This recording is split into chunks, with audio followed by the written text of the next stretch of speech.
Okay, well, it's wonderful to have you today, Marissa. Thank you so much for agreeing to come. We can just get started with the questions. So for our first question I wanted to ask, can you talk for a bit about the concept and importance of environmental justice and how you became involved? Yeah, for sure. Thank you. So environmental justice is the idea that everyone, regardless of who they are and what their social identities might be, everyone has the right to access and benefit from all of the Earth's natural resources in the same way. And similarly, regardless of identity, no group of people or persons should have to bear a disproportionate amount of the negative effects that are coming with our changing climate through climate change or pollution. So no one should have to bear those negative effects unduly. And then also that all people should have the right and ability to participate in decision-making when it comes to their natural environment. So access and benefits, avoiding undue negative effects, and then having the ability to participate in decision-making. And for me, those are like the three primary tenements. And then I sort of got involved in kind of a roundabout way. Going into college, I knew that I wanted to study environmental science. So that was already kind of a given. But I was also like a budding feminist, and I was interested in taking some women and gender studies classes because I was pretty convinced that I would take like one class and get all of the answers to the universe that I had been looking for, but that's not quite how college works. So I kept taking classes and I became really fascinated with all of the structural inequalities and the ways that, you see that play out, but often don't have the terminology to really dive into and dissect. And so I was taking all of these environmental science classes, really getting into the physics and the chemistry behind climate change. Oh, sorry, my curtains. But, and then seeing how that played out socially a little bit. But then on the other hand, I had all of these structures and new ways to understand why the environmental realities were playing out the way that they were. And though I never really took any classes that explicitly focused on that overlap, I started to find that my academic interests and focus were becoming pretty niche with that over time, like combining the two different majors. And so I just started pursuing internships and fellowships that had that focus, or even like kind of a distant focus sometimes, but a connection that I felt I could make. So I worked for the Miller Center Fellowship with women in Kenya and Uganda who were working to combat malnutrition and advance economic power of women in their communities through sustainable poultry farming. I worked with 1951 Coffee in Berkeley, California, and they work to help newly resettled refugees in the Bay Area. And then I started to get a little closer to home. I worked with Applies Consulting as their environment and gender coordinator, and then moved into my current position as the gender and equity advisor for the Nature Conservancy in Micronesia and Polynesia. So it was a slow burn a little bit, but it all came together pretty seamlessly, I think. Yeah. That's incredibly inspiring. Thank you. Thank you. Could you tell us a little bit about the work you do with the Nature Conservancy? Yeah, no problem. So as the gender and equity advisor, I have a few projects that I was brought on specifically for that have a specific gender focus. So we have a few projects that are working explicitly with women who are working through nature-based solutions to combat climate change in their communities. And so we're providing a lot of the technical support and climate change knowledge and some funding for them to advance those projects. But I also I'm there to provide some support and provide that intersectional equity lens for projects through the Nature Conservancy that might not have been designed with the gender focus or the equity focus in mind. So I can read through some of the project's goals and recognize where they might be unintentionally exclusionary or just overlooking some long-term effects that might have those negative consequences. And then lately, I've also been able to travel. I've been going to a few of the different Pacific islands and meeting with TNC, the Nature Conservancy's partner organizations and individuals to provide training on how to do gender analysis for their conservation projects. That same idea that not everything comes with a built-in gender lens, but that a gender lens can always be applied. And there's always value and benefit in adding that. And I just want to say, when I say gender is very encompassing, it's gender and equity, and that takes into consideration, race and disability status and age and everything like that. But for me in my work, it gets a little, gender ends up being like the encompassing term. So, yeah. Right. So it's really interesting how you talk about that, how like there's kind of like a lens of gender behind like all these issues with environmental inequality. Do you think you could talk a little bit about how in your time working in the environmental sciences, how you've observed the interplay between the physical and social sciences with regard to these issues of environmental inequality? It's a great question. Thank you. Yeah, so I think I'll use an example from Micronesia and work that might have been partially preceding me, but work that I'm looking into now, which is gender and fisheries. And so in Micronesia, with the Nature Conservancy's work, a lot of times they do community consultations for the community members to identify what the most important fish species would be to protect and conserve things that might be depleting. And the way they do that is by going into fisheries guilds and having those conversations and having the fishers identify what's important to them. But where the gender lens comes in is that when you define fishing, a lot of times it's exclusive to people getting in their boats and going far from the shore and going fishing like that. But that's not the only way that people gather resources from marine environments. And so women often stay on the shore, but they might still be fishing the same exact, the same ways, but they're staying on shore. So they're engaging with a different type of fish species, or they're gathering invertebrates like clams and crabs. And those things make up their livelihoods the same way that male fishers going out gathering those fish species makes up their livelihoods. And so when you define fishing in a very specific way that doesn't take those social divisions into account, when men identify the important species to protect, they rarely, if ever, identify the species that women are primarily relying on.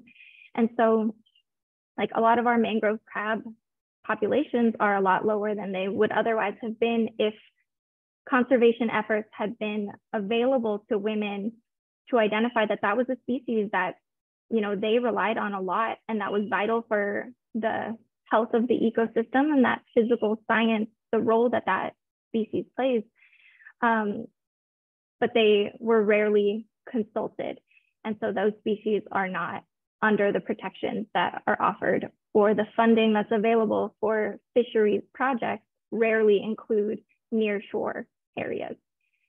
So that would be an example of the effects as far as conservation goes of not actually taking social realities into account when you're looking at, you think your scientific method is pretty sound, but you somehow don't notice that the only people whose perspective you got were from one specific demographic.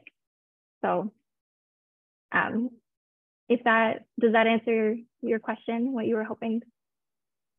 It does quite a bit, thank you. Great. Yeah.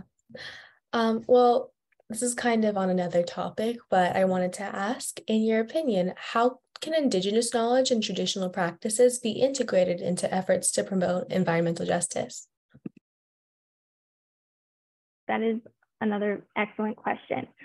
I'll start by saying that like my professional experience so far is almost exclusively focused here in the FSM, and our relationship with, Indigenous knowledge and peoples is quite a bit different than what it might be in the US. And so when we think of like the vast majority of our population is still Indigenous peoples. So working with Indigenous peoples is just like going out into the community, and like there's not like as much of a division that there might be in the US. So sorry though. But still, I think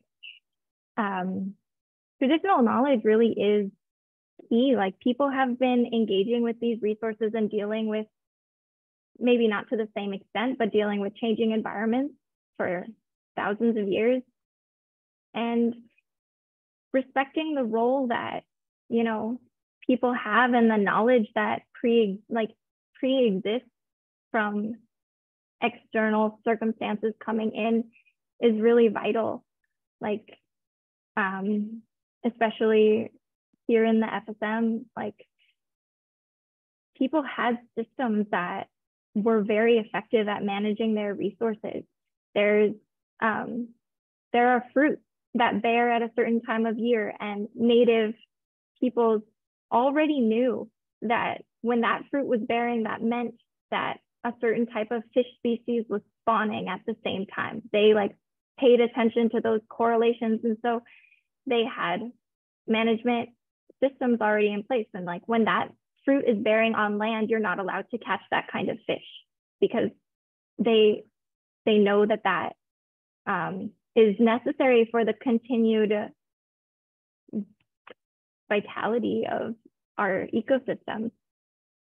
So really recognizing that, yes, like new science and technology can offer a lot, but nature-based solutions are often more effective. They're often more affordable, and they allow people to get more involved. And having a well-informed, involved community is one of the best ways to advance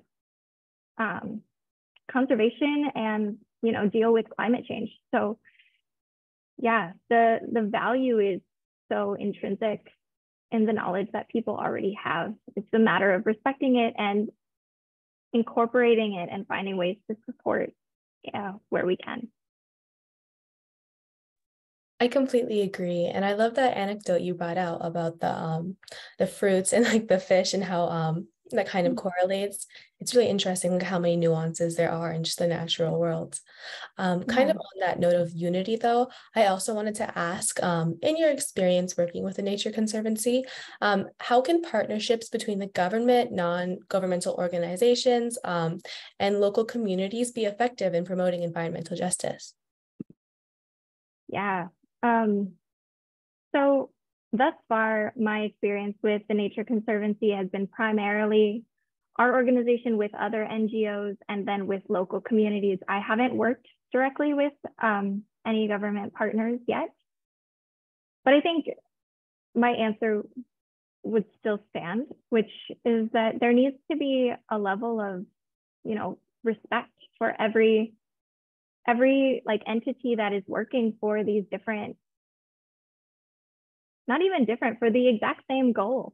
Like if the goal is a healthy ecosystem that supports a thriving community and a thriving island and nation, the government and the NGOs and the local communities all want that same goal. So I think moving away from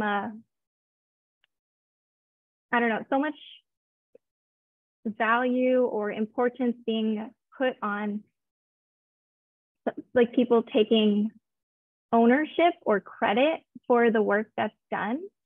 I think, everyone wants to put their logo on or their name on projects that are successful, but that's really not the point, or at least I don't think it should be the point. And so what the government, like the avenues that the government has to accomplish these goals are different than what NGOs have and different than what local communities have. So really respecting what each grouping, each entity can bring to advancing this shared goal is far more important. It should be, like you said, it should be partnership and collaboration and not competition. So that's where I see an effective way to go forward.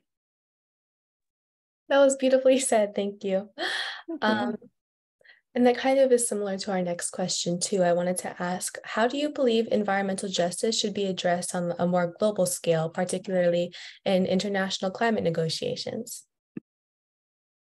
Yeah. So I think environmental justice is incredibly important to recognize at the highest levels. But I'm also skeptical of any kind of like one size fits all approach for, you know, justice, for environment, for truly anything.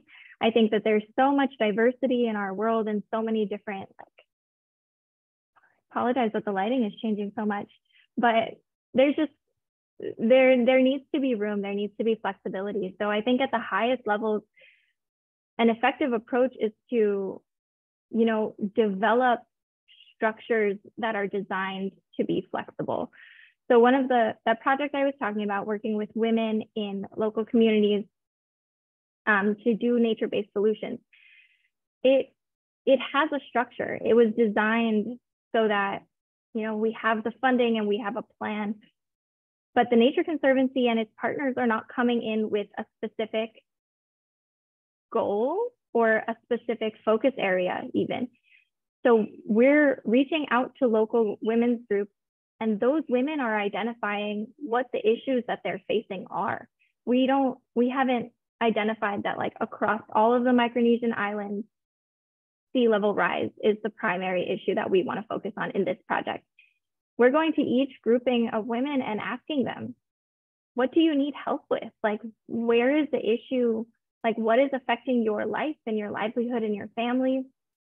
And they're able, through a series of like workshops that we're going to do, they're going to identify the problem that they want to focus on. We're going to help them come up with a plan. We're going to provide the technical support for them to actually implement their plan. And we're going to provide some small level of funding so that they can carry out this project. So the large project has structure, but it's designed in a way that, like, women, local communities are really taking the lead. It's not from a super high level of other people coming in to say, like, this is your problem and this is how you need to fix it. It is, so I think that at international, like, climate negotiations, I think so many very intelligent people, I think they have that capacity and that skill to design these systems that can work from the ground up, even if they're like being designed at a higher scale. I will also say that having the necessary data is going to be very important for international climate negotiations to advance gender equity and environmental justice in the ways that it needs to be. I think gathering proper data, like when it comes to gathering like environmental data, is always valuable to take on the demographics of the people that you're interviewing, even if you can keep them totally anonymous and randomize it and all of that to protect people's identities. It's important to know who they are and where they're coming from, and because that really affects their opinion and experience of different projects. And determining the success of a project, you have to understand like who is being impacted and who has a positive experience and who has a negative experience. And when you have all of that data gathered for each of the little projects on the ground, people at higher levels at international climate negotiations can make more informed decisions and recognize the correlation between environment and equity and justice. That's a really interesting perspective. Thank you. It does make a lot of sense. Like, while major general international climate like decisions are important, like it requires like a much more multifaceted solution where a lot more people are represented. So yeah, that's really great. I Thank also wanted you. to, you're welcome. I also wanted to ask if you could share any success stories or positive outcomes from your work in environmental activism. Yeah. Like I mentioned, I'm still relatively new in the field and in this specific role, but I a couple months ago was able to travel to Yap, which is another state in the FSM that I had never visited before. And while I was there, I was able to host my first ever gender analysis training workshop. It was a full day workshop that I put together all of the content and all of the activities and designed the whole thing by myself from scratch. So I had never done anything like that before, and I definitely never had to host a learning event where there were specific outcomes and goals that I really hoped that people would take away. But that event went really, really well, and I was able to break down the concept of doing a gender analysis into much more manageable requirements and pieces. Because as the concept of environmental justice is really expanding and people are becoming more aware of it, these requirements are becoming necessary in to receive funding. You have to show that you're taking these things into account now more than ever. And there's still a ways to go, but having it attached to funding is a really effective way for people to pay attention to these issues. And yeah, so by the end of that workshop, it was a full day.